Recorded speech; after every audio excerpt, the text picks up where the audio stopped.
कार्यक्रम में भाग ले रहे कैबिनेट में मेरे सहयोगी अनुराग ठाकुर, सभी राज्यों के यूथ अफेयर्स एवं स्पोर्ट्स मिनिस्टर्स, अन्य महानुभाव,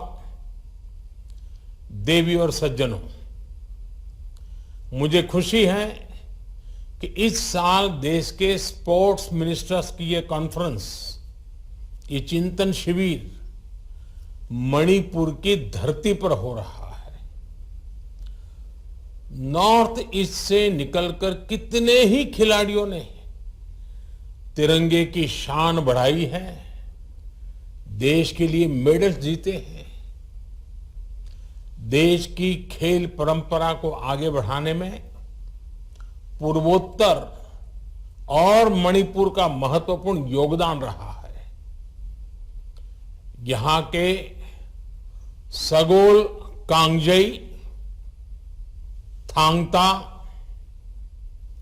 यूबी लाकपी, मुकना और हियांग तानवा जैसे स्वदेशी खेल अपने आप में बहुत आकर्षक है। जैसे जब हम मणिपुर के ऊ लावबी को देखते हैं तो हमें उसमें कबड्डी की झलक दिखती है। यहां का हियांग तानवा केरला की बोट रेस की याद दिलाता है और पोलो से भी मणिपुर का ऐतिहासिक जुड़ाव रहा है। यानी जिस तरह नॉर्थ ईस्ट देश की सांस्कृतिक विविधता में नए रंग भरता है, उसी तरह देश की खेल विविधता को भी नए आयाम देता है। मुझे उम्मीद है देश भर से आए स्पोर्ट्स मिनिस्टर्स मणिपुर से बहुत कुछ सीख करके जाएंगे और मुझे विश्वास है मणिपुर के लोगों का स्नेह, उनका आतिथ्य भाव आपके प्रवास को और आनंदमयी बना देगा।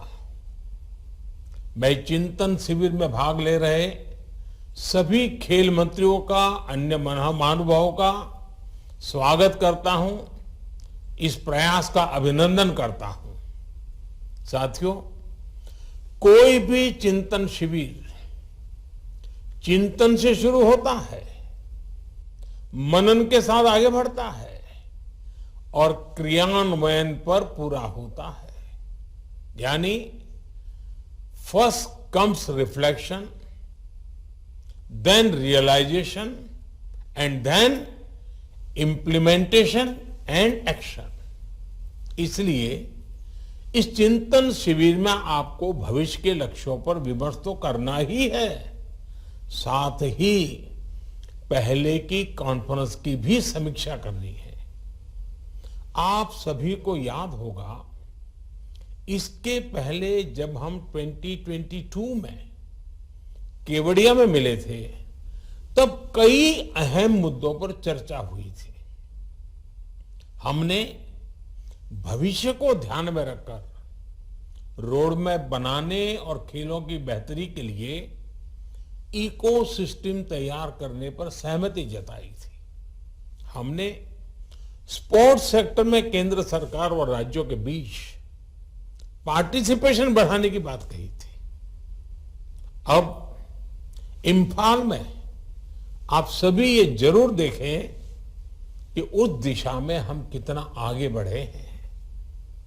और मैं आपको ये भी कहूंगा कि ये समीक्षा पॉलिसी और प्रोग्राम्स के लेवल पर ही नहीं होनी चाहिए, बल्कि ये समीक्षा इंफ्रास्ट्रक्चर डेवलपमेंट पर भी होनी चाहिए और बीते एक वर्ष की खेल उपलब्धियों पर भी होनी चाहिए।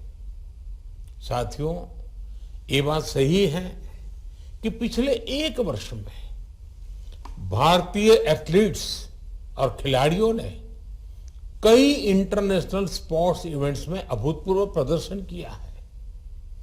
हमें इन उपलब्धियों को सेलिब्रेट करने के लिए साथ ही ये भी सोचना है कि हम अपने खिलाड़ियों की ओर ज्यादा से ज्यादा मदद कैसे कर सकते हैं। आने वाले समय में squash world cup, hockey Asian champions trophy, Asian youth and junior weight lifting championship, ऐसे आयोजनों में आपके मंत्रालय और आपके विभागों की तैयारियों की परीक्षा होनी है। ठीक है, खिलाड़ी अपनी तैयारी कर रहे हैं, लेकिन अब स्पोर्ट्स टूर्नामेंट्स को लेकर हमारे मंत्रालयों को भी अलग अप्रोच से काम करना होगा। जैसे फुटबॉल और हॉकी जैसे खेलों में मैन टू मैन मार्किंग होती है, वैसे ही आप सभी को मैच टू मैच मार्किंग करनी होगी। हर टूर्नामेंट के लिए अलग रणनीति बनानी होती है।